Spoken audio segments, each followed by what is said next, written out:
Hello and welcome to the arcade. Some of you who have been following my channel for a while should know that I absolutely love Piranha Bytes. They have made some of my favorite games of all time, including Risen, Gothic 3, and Elex. But in June of 2024, we received the unfortunate news that sadly Piranha Bytes had closed their doors and shut down for good. The small glimmer of hope, though, is that some of the developers from Piranha Bytes went on to start Pithead Studios. I've been playing games by Piranha Bytes for almost 2 decades now, and now that they've officially closed, I wanted to talk to you about the memories that I've made playing their games, and talk about why their games are so special to me. My history with Piranha Bytes goes back to 2006, starting with a demo that I downloaded for Gothic 3 around Christmas of that year. As soon as the full game released, I bought a copy from eBay and waited patiently until it arrived about a week later. Once it finally arrived, I excitedly installed it, but quickly realized it was not going to be as simple as plug and play. I experienced a barrage of technical issues with the game, but after making a couple upgrades to my PC and a few sacrifices to game resolution and texture detail, I was able to get the game running at a stable 20 to 25 frames per second. At the time, even though I was dealing with a pretty unoptimized game, I was still blown away by the size of the game world and scope of the choices and interactivity within the game. I quickly joined the rebels in Redok to start the Rebellion questline, and that's how I completed the game for the first time. I can't really remember the next 2 to 4 playthroughs that I did. I'm not sure if I even beat it again at all, but I do remember joining the orcs and getting as many of the magic spells that I could. For some reason at the time, I was so obsessed with comparing Gothic 3 to Elder Scrolls 4 Oblivion. My brother was playing through Oblivion around that time that I was playing Gothic 3, and I did my absolute best to convince him and myself that Gothic 3 was the superior game. I loved the sense of freedom in the game, the different choices you could make on how to build your character and who to side with during the war. I loved all the different locations and enemies in the game and the big battles that you experience, especially the first and the last. Those were so much fun. I never really delved too deep into the many different systems in the game. I typically just stuck to getting my character as strong in melee combat as possible and making sure I had the alchemy skills leveled up just enough to where I could make myself some health potions. I also really love the dungeon and cave exploration, as you typically always encounter some awesome enemy at the end of each one. The ones that you encounter early on were so hard to beat, I almost always had to use cheats or cheese them in some way. But once you level up enough, it can be a lot easier to take down even the biggest and baddest of enemies. I loved Gothic 3 so much that I figured I should give the other games in the series a try.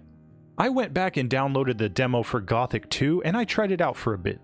But unfortunately at the time, I was pretty shallow and I was so turned off by the retro-looking graphics that I never really gave the game a fair shot at the time. But the next Piranha Bytes game that I bought was Risen for the Xbox 360. I didn't have many games for my Xbox 360 back in those days, so each one I got I really treasured. Risen always felt a little clunkier to me than Gothic 3, mainly in the combat and animations department. But it was definitely easy to see the upgrade to the graphics overall, and the games have a very similar feel to them in terms of gameplay and structure.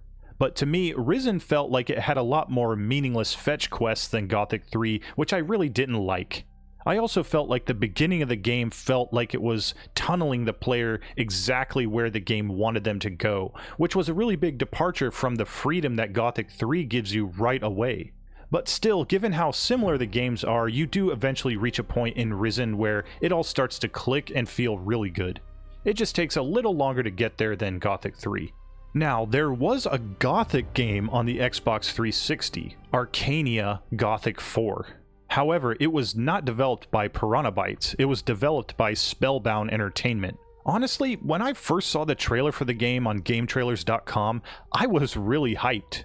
It looked like Gothic 3, but with a new coat of HD graphics. And it had an art style that I really liked. But I could tell that something was just a little off. Then when I finally got my hands on the game, I realized right away that this was not a true Gothic game. First of all, there are only 3 spells in the whole game. Compare that to Gothic 3, which has over 40. And the game is no longer even called Gothic 4 anymore, it's just called Arcania. Which makes way more sense in my opinion because it does not really contain anything story-wise that connects it to the Gothic series. It's really just a spin-off or maybe a reimagining of Gothic. Anyways, I didn't really spend that much time with Arcania, and unfortunately for a long time, I was not really interested in or aware of anything else that Piranha Bytes was doing until 2017 when my brother gifted me a copy of Elex to celebrate a milestone I reached at work. All I had done through the years was just replay through Gothic 3 a couple of times between 2011 and 2017, but once I received Elex, a lot changed. I absolutely blasted through that game, first as an outlaw and then again as a cleric. Then I replayed Gothic 3 again for the first time in a while, then played Risen again, but gave up about halfway through that one. I then waited patiently playing other games until finally I received Elex 2 for Christmas in 2022. At some point before that, I did try to play the Gothic 1 playable teaser for the remake, but I could never get it running well on my PC. I played through most of Elex 2 before I got sidetracked by Elden Ring, but I eventually went back and finished it. Now I think it's a good time to talk about the design of a Piranha Bytes game. Firstly, pretty much all of their games have an open world, and Piranha Bytes created detailed, handcrafted open worlds that encourage exploration. Each area is designed with care, ensuring no part of the map feels generic or procedurally generated. The games also feature interconnected regions within those worlds. Rather than isolated zones, each game has a seamless experience as you travel the different landscapes. Their games feature rich, intricate storylines with multiple factions, political intrigue, and moral ambiguity. Your choices almost always significantly impact the game world and the way that the story plays out. Quests are typically layered and multifaceted, often requiring you to make decisions that affect the outcome of the quest and your relationship with the NPCs sending you on the quests. The character progression is skill-based, where you have to improve specific abilities through trainers found throughout the game world. This requires you to explore and interact with NPCs. Combat is usually challenging, especially at the beginning of the games, and requires a lot of strategic thinking or cheesing. Early game difficulty is a hallmark of a Piranha Bytes game, often making initial encounters tough and rewarding players who invest in learning the mechanics. You pretty much always have to run away from the big monsters that you see early on in all their games. The worlds are filled with environmental storytelling where the history and lore of the setting are embedded in the landscapes, the ancient ruins, and in NPC dialogue. NPCs and creatures have daily routines and behaviors, creating a living world that reacts to the player. Joining and allying with different factions is a central theme to all of their best games. Each faction has unique quests, rewards, and story paths encouraging multiple playthroughs. Your actions influence your reputation with various factions and NPCs, affecting how they treat you and what opportunities they give you. And despite the different settings of Gothic, Risen, and Elex, the core gameplay mechanics remain consistent, including exploration, combat, and character progression. And all Piranha Bytes games share a distinctive visual and auditory style with atmospheric music and detailed environments that contribute to their unique feel. The consistent design philosophy of Piranha Bytes, focusing on immersive open-world exploration, complex narratives, and challenging gameplay, makes their games feel familiar. Themes like factional conflict, moral ambiguity and choices, and skill-based character progression recur across all their titles, providing a sense of continuity. The small, dedicated team at Piranha Bytes always ensured a cohesive vision and execution, with their distinctive touch evident in every game. They've always reused and refined successful elements from previous games, ensuring that fans of one Piranha Bytes game will likely enjoy all the others.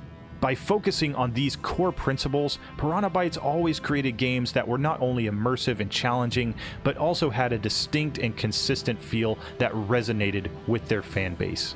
Piranha Bytes games were beloved for their depth and immersive worlds, but despite all that praise I just heaped all over them, there's no denying that they're also known for certain quirks and jankiness that can be both endearing and frustrating to players. Here's some examples. Clunky controls. The controls for movement and combat can often feel unrefined and stiff. This is particularly noticeable in melee combat in most of their games, where hit detection and character responsiveness can be inconsistent. In my opinion, this is at its worst in the Risen series, but Gothic and Elex have their fair share of it as well. Inventory systems in Piranha Bytes can also be cumbersome, with clunky interfaces that make managing items more tedious than in other RPGs. Next is the bugs and glitches. It's not uncommon to encounter graphical glitches such as clipping through objects, floating NPCs, or odd animations in any of their games. One of the first videos I ever saved on my Snapchat was a video of my character falling through the ground in Elex and just falling forever and ever and ever.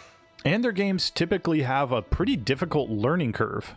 The initial stages of their games are notoriously difficult, with weak starting characters who struggle against even basic enemies. This can be off-putting for new players, but rewarding for those who persevere through it. Piranha Bytes games typically don't give you very much guidance at all, especially at the beginning, and they expect you to figure things out on your own. This adds to the steep learning curve and leads to moments of frustration, especially when you miss important information or mechanics. Next up is the dialogue and the voice acting. The dialogue can sometimes come across as awkward or maybe poorly translated, with odd phrasing and delivery that breaks immersion constantly. The voice acting quality can be inconsistent too, ranging from really great or even excellent to subpar, with some characters delivering lines in a wooden or just way too dramatic fashion. Then there's the NPC behavior. While some NPCs have daily routines, these can sometimes be too predictable and repetitive, making the world feel less dynamic and kind of taking you out of it and breaking the immersion. And some NPCs react oddly to the player's actions, such as failing to notice theft or attack until it's way too late, or not recognizing the character's reputation and achievements appropriately. Then there's the UI and HUD issues. The user interface can be unintuitive, with menus that are not always easy to navigate or understand at first glance. They always give you a little tutorial, but most people probably skip over that and try to figure it out on their own, and when you do that, it can leave you pretty lost when staring at a menu like this. Then we have the environmental navigation. Players can typically expect to encounter issues navigating terrain, such as getting stuck on small obstacles or struggling to find the right path up a steep incline or down a steep incline. Then sometimes there are invisible walls that prevent you from exploring beyond a certain area, breaking the immersion really hard and frustrating people who enjoy thorough exploration, especially at the beginning of a game or who get sidetracked during a quest. Then there's the save system. The reliance of a lot of Piranha Bytes games on manual saving can lead to situations where you lose a lot of progress if you forget to save frequently. Most of their games have autosave or quick save if you're playing on PC or have the hotkey set up for it on console, but sometimes you'll even have your save get corrupted. This can be a huge setback for people, especially if you're really deep in your adventure and always save on top of your previous save file. Despite these quirks and shortcomings, so many people, myself included, find that the unique charm and deep immersive worlds of Piranha Bytes games outweighs the frustrations by a landslide. The jankiness often becomes part of the experience, adding a layer of nostalgia and character that fans of Piranha Bytes have come to appreciate. Their games are so fun and creative and unique, and really they remind me of myself a lot. I'm someone who has a lot of ideas, and I typically try a lot of things, throw things out there to see what sticks, but I don't spend a lot of time refining or polishing very much. And so I feel a connection to Piranha Bytes in that way, where I see a lot of similarities between my personality and their games. And I will always love them for that. I am really going to miss Piranha Bytes, and I'm most disappointed that we will now never get an Elex 3 or a true Gothic 4. However, I do have hope that the spirit of Piranha Bytes will live on through Pithead Studios. And I can't wait to see what they produce over the years to come. Let me know if you have any memories with Piranha Bytes games, and thank you so much for watching.